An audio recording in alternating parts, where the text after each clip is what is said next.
અભ્યાસ કરતા દરેક મિત્રો તરફથી મારો ગુરુજીને વંદન। આવતીકાલે ગુરુ પૂર્ણિમાના શુભ દિન નિમિત્તે હું ધોરણ 8માં અભ્યાસ કરતો જલેશલાલ આપને ગુરુ પૂર્ણિમાનો મહિમા જણાવીશ। ગુરુ પૂર્ણિમાના શુભ દિન નિમિત્તે ગુરુજીના ચરણોમાં મારા ફરી વંદન અને નમસ્કાર। ગુરુ પૂર્ણિમાના શુભ અવસર પર હું સૌને હાર્દિક શુભેચ્છા પાઠવું છું।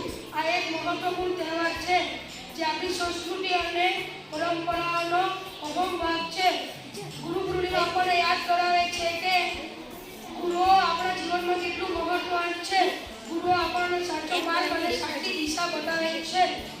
ગુરુ આપણી જ્ઞાન પ્રાપ્તિ માટે આપણને દિશા પ્રદાન કરે છે જે આપણા જીવનમાં પડકારો સામે લડવાની શક્તિ આપે છે। ગુરુ બ્રહ્મા ગુરુ વિષ્ણુ ગુરુ દેવો મહેશ્વર ગુરુ સાક્ષાત પરબ્રહ્મ તસ્મૈ શ્રી ગુરુવે નમઃ।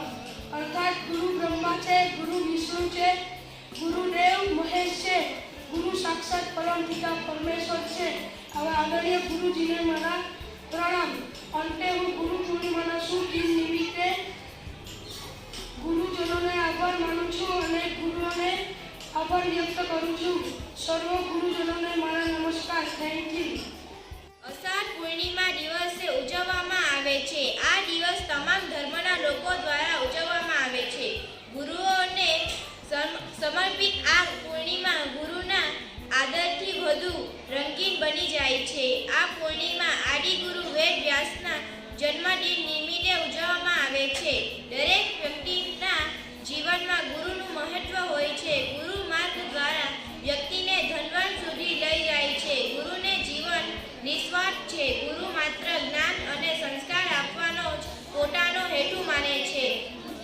બ્રહ્મા વિષ્ણુ અને મહેશના પહેલા ગુરુ માનવામાં આવે છે। ગુરુ પૂર્ણિમા એ ગુરુને આદર આપવાનો ખાસ દિવસ છે। આપણે હંમેશા ગુરુઓનું સન્માન કરવું જોઈએ, પરંતુ આ દિવસનો હેતુ દરેકને ગુરુઓના મહત્વ વાકેફ કરવાનો છે। ધાર્મિક ગ્રંથોમાં ગુરુને ભગવાન કરતાં ઊંચો ગણવામાં આવ્યો છે। માતા પિતા પોતાના સંતાનોને સંસ્કાર આપે છે, પરંતુ ગુરુ દરેકને પોતાના સંતાન માનીને સન્માન આપે છે।